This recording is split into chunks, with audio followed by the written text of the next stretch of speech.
नमस्कार, टीवी 24 में आपका स्वागत है। मैं हूं नीरू बिजलवान। हाजिर हूं मैं फास्ट न्यूज के साथ, जिसमें आप देखेंगे 20 बड़ी खबरें 10 मिनट में। तो आइए शुरुआत करते हैं खबरों के कारवां की। ममता बनर्जी ने कहा है कि कांग्रेस बताए कि वो टीएमसी के साथ है। ममता का ये बयान कोलकाता में यूथ कांग्रेस की उस रैली के बाद आया है, जिसमें नेताओं ने टीएमसी पर कांग्रेसी कार्यकर्ताओं पर हमला करने का आरोप लगाया है। और इस बात से बहुत ही ज्यादा खपा ममता ने कांग्रेस से कहा है कि वो केंद्र और राज्य में टीएमसी के साथ रहना चाहती है या नहीं, इसका फैसला तुरंत करे। ममता ने कहा है कि उसे कांग्रेस के समर्थन की जरूरत नहीं है और कांग्रेस के ये रवैये से कहीं न कहीं कम्युनिस्ट पार्टी को मदद मिल रही है, इसलिए कांग्रेस ऐसा करना बंद कर दे। कांग्रेस महासचिव राहुल गांधी ने उत्तर प्रदेश में बुनकरों से मुलाकात की और उनका बदहाली का जायजा लिया।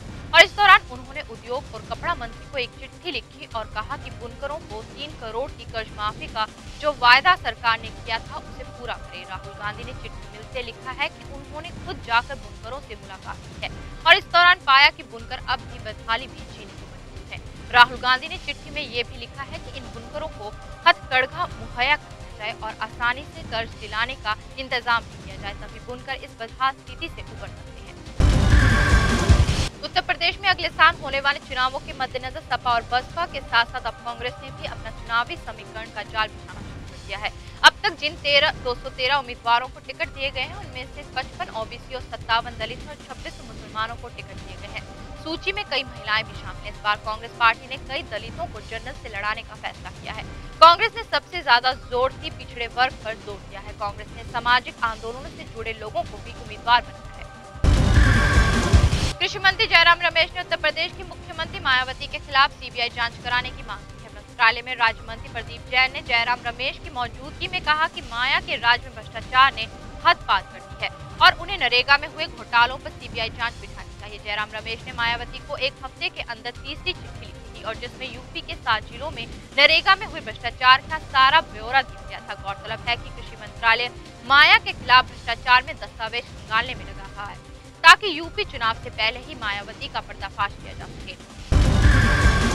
भवरी देवी मामले में मुख्य आरोपी राजस्थान के पूर्व मंत्री महिपाल मडेरना को हॉस्पिटल से छुट्टी दे दी गई है।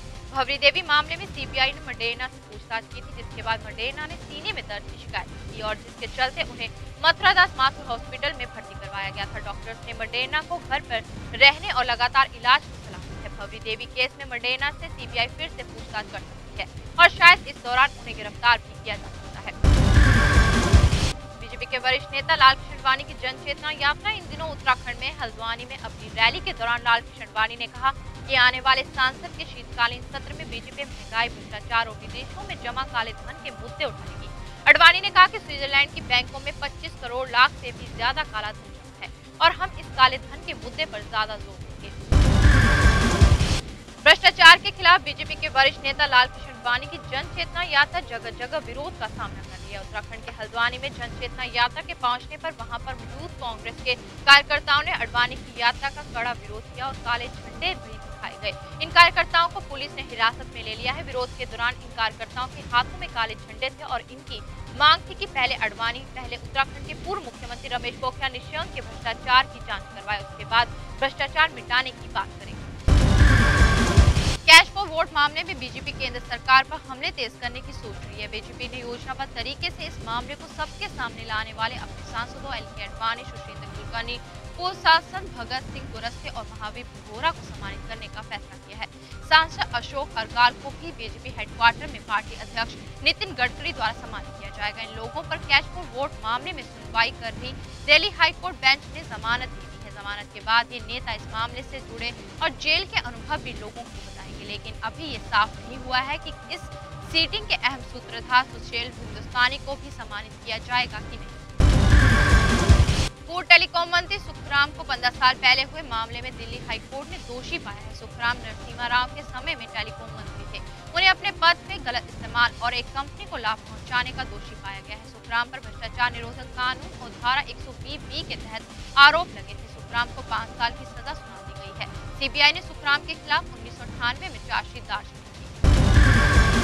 पाकिस्तान के उद्योगपति मंसूर इजाज ने एक नया खुलासा किया है। सेना से तख्ता पलट की जो चिट्ठी उन्होंने अमेरिकी प्रशासन को दी थी, वो उन्हें पाकिस्तान के राजदूत हुसैन हक्कानी ने सौंपी थी। पहले मंसूर इजाज ने कहा था कि पाकिस्तान के राष्ट्रपति जरदारी के भरोसे पर उन्होंने उन्होंने अमेरिका के आर्मी चीफ एडमायरल मुलिन तक संदेश भिजवाया था। हक्कानी जरदारी के करीबी माने जाते हैं और उन्होंने इस्तीफा भी भेज दिया था, लेकिन अब उन्होंने साफ मना कर दिया है कि तख्ता पलट से जुड़ी कोई भी जानकारी से जुड़ी कोई चिट्ठी अमेरिकी अधिकारी को देने को कहा था।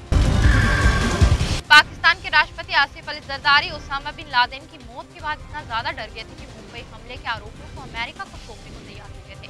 ये खुलासा हुआ अमेरिका के आर्मी चीफ माइक मुलिन को भेजे नोट के मुताबिक इसमें पाकिस्तानी सेना के वो लोग भी शामिल थे जिन्होंने मुंबई हमले की साजिश में एक अहम भूमिका निभाई थी। नोट में लिखा गया है कि जरदारी अमेरिका के मन मुताबिक अपनी नई टीम बनाने को भी तैयार हो गए थे। पाकिस्तान के पूर्व क्रिकेटर इमरान खान पाकिस्तान में प्रधानमंत्री बनने का ख्वाब देखते हैं। एक रैली के दौरान इमरान ने पाकिस्तानी सरकार को आड़े हाथों लिया और कहा कि पाकिस्तान में भ्रष्टाचार बहुत हद तक बढ़ चुका है और इसका कारण है तत्कालीन सरकार। इमरान बोले कि पाकिस्तान में सरकार जैसी कोई चीज नहीं है। उन्होंने कहा कि नया पाकिस्तान बनाने के लिए पूरी तरह से बदलाव लाना होगा। पाकिस्तान के प्रधानमंत्री यूसुफ राजा गिलानी पर निशाना साधते हुए उन्होंने कहा कि पाकिस्तान में पूरी तरह पैसों की लूट है और सत्ता पर पूरी तरह से अपराधियों का कब्जा है। अमेरिका के डिफेंस सेक्रेटरी लियोन पनेटा बोलना चाहते थे कुछ और मगर बोल दिया। पनेटा भारत को उभरता हुआ खतरा बन गए। हालांकि उनके ऑफिस ने इस बयान को तुरंत खारिज किया और कहा कि वाशिंगटन न्यू दिल्ली से करीबी रिश्तों को समझता है।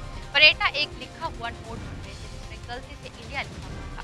गौर करने वाली बात यह है कि ये बयान उस वक्त आया अमेरिकी राष्ट्रपति बराक ओबामा और भारत के प्रधानमंत्री मनमोहन सिंह की बैठक। ये बैठक अमेरिका और भारत के रिश्तों में मजबूती बढ़ाने के लिए थी। पनेटा के बयान के बाद पेनिंगटन के सेक्रेटरी ने कहा कि हम भारत के साथ अमेरिकी रिश्तों को बखूबी समझते हैं और भारत हमारे लिए किसी भी तरह का कोई खतरा नहीं है। नेपाल में पूर्व माओवादियों को सेना में भर्ती किया जा रहा है। ये संभव हुआ है कि ऐतिहासिक समझौते के बाद समझौते के तहत लगभग 1/3 माओवादियों को सेना में शामिल करने का समझौता हुआ है और बाकी के माओवादियों को भत्ता दिया जाएगा। माओवादियों को सेना में शामिल करने की प्रक्रिया शुरू कर दी गई है और नेपाल के चितवन कप के सैकड़ों माओवादी सेना में शामिल किए जा रहे हैं। ग्रीस में वित्त मंत्री द्वारा बजट पेश करने पर लोगों की अलग अलग प्रतिक्रिया सामने आ रही है। कुछ लोगों का मानना है कि देश की नई सरकार की आर्थिक नीतियां संकट पर उभरने में मदद करेगी। वहीं कुछ लोगों का मानना है कि इससे संकट नहीं उभर सकता। कुछ लोगों का मानना है कि सरकार जो वादा कर रही है वो जरूर पूरा कर पाएगी।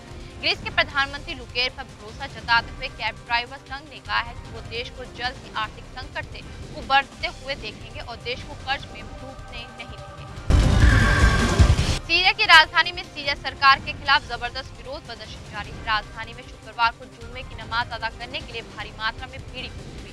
शुक्रवार को यहां सरकार विरोध प्रदर्शन का आखिरी दिन था तो वहां लोगों ने जुम्मे की नमाज के बाद खिलाफ सरकार के खुली नारेबाजी की और नमाज के अदा करने लोगों ने सरकार विरोधी नारे भी लगाने शुरू कर दिए। लोगों के हाथों में सीरिया के झंडे थे। प्रदर्शनकारियों का आरोप है कि शुक्रवार को हुए विरोध प्रदर्शन में सरकार की तरफ से हुई कार्यवाही में लगभग 11 लोग मारे गए थे। सीरिया के राष्ट्रपति पर से इस समय पुलिस कार्रवाई रोकने को लेकर भारी दबाव है। फ्रांस के विदेश मंत्री एलन जैपी ने संयुक्त राष्ट्र से अपील की है कि वो सीरिया में हो रही सैन्य कार्रवाई को रोके और सीरिया सरकार के खिलाफ कार्रवाई करे। तुर्की की राजधानी में एक प्रेस कॉन्फ्रेंस के दौरान बोलते हुए कहा कि उन्हें सीरिया पर दबाव बनाने रखना चाहिए। अरब लीग ने इस बार सीरिया को निलंबित कर दिया था और तुर्की के राष्ट्रपति ने कहा कि अगर इस बार भी सीरिया ने कोई प्रतिक्रिया नहीं दी तो उन्हें मजबूरन कड़े कदम उठाने पड़ेंगे।